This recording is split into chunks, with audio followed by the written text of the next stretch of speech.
World War II is the biggest conflict in history. It's also the most Googled as well, so I thought I'd take a look at the most Googled questions about World War II and try and answer them. So I've got my laptop here, so if you see me looking down, that's what I'm looking at. So first up, we've got, where did World War II take place? So, well, it's called World War II. Is that not a bit of a giveaway?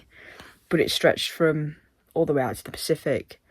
Philippines, Burma, Japan and China were involved as well. Even reached the coast of Australia in February 1942 at the Battle of Darwin. It went through the Middle East, Eastern Front, so the Russian border, all through Europe, Poland, Germany, Belgium, Netherlands, France, all those places. Then went up into Scandinavia, because there was a lot of fighting in Finland as well.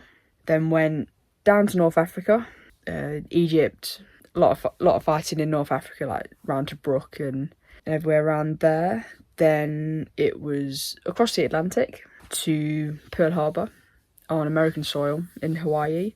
So it really was a world war on a global scale, funnily enough. That's why it's called a world war. So that reached every bit of the world in the land, sea and air. So how long did World War II last? Well, I suppose that's a little bit different for everybody, really.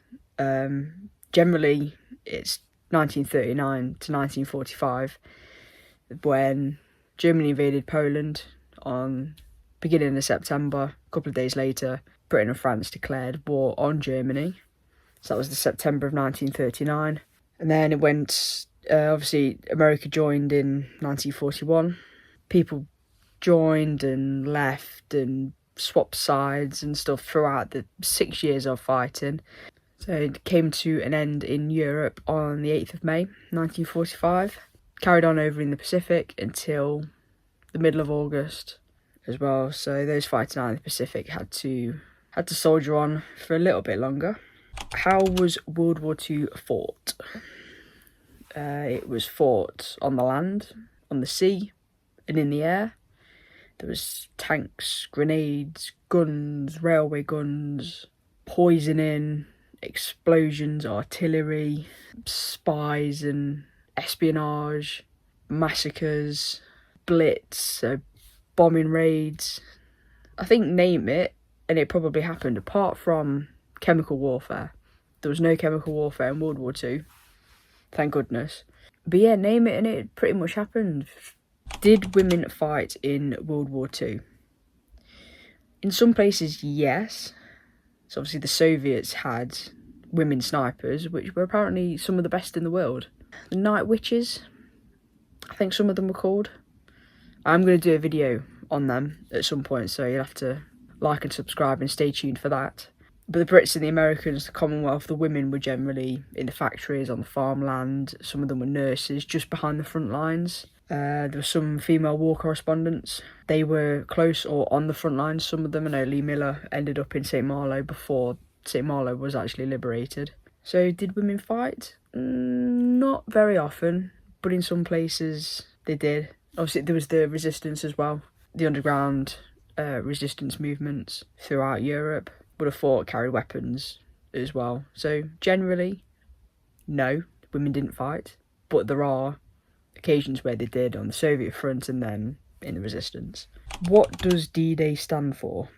D-Day stands for day, so the day in which something happened. The most famous D-Day is, of course, the 6th of June 1944, the Allied invasion of Europe. So the 6th of June would have been D-Day, the day it was happening. The 4th of June would have been D-2, because it was 2 days before the day. And then the 10th of June would be D+4, because it's the day plus 4 days since it happened. So yeah, D-Day, as simple as that, just means the day in which something has happened. There was a fair few D-Days that happened throughout, not just the one in Normandy as well. What happened at Dunkirk? Well, it was a mass evacuation of troops. So British and French forces went to try and hold off the Germans. Couldn't do it, unfortunately. Tactical retreated back to the coast. Ended up being surrounded at Dunkirk. So obviously needed to get all of our soldiers home and rescued, or a lot of them, as many as we could. So that's where the term the little ships comes from, because all the little ships, all the sailing ships, all the little pleasure boats went from the big ships to the coast of Dunkirk and ferried soldiers to and from the coast to the big ships to get them back to British land. There was a lot of equipment left behind, because obviously we couldn't take all of it on the little ships. So that's when you see the massive long queues on Dunkirk beach of soldiers waiting to get onto ships. So there was people at the back of them holding them off, holding the Germans off, so that those on the beach could get onto the ships to escape. Dunkirk evacuation was called Operation Dynamo. It was on 10th of May 1940. There was over 800 naval vessels involved in the operation. Churchill and his little crew of advisors thought it was only possible to get around 20 to 30,000 troops off the beaches. Altogether, around 338,000 troops were saved from Dunkirk. In the end, it was a massive effort from everybody involved. I think it was about 90,000 remained onshore and were taken prisoner. And the BEF, like I said, left a lot of its tanks and its heavy guns behind because they wouldn't fit on all these little ships. But it was a massive boost of morale for the British public as well, which is always good. Got who won World War II? So that was the Allies. So you've got the British, Commonwealth, US, Soviets. It's a gallant effort by everybody.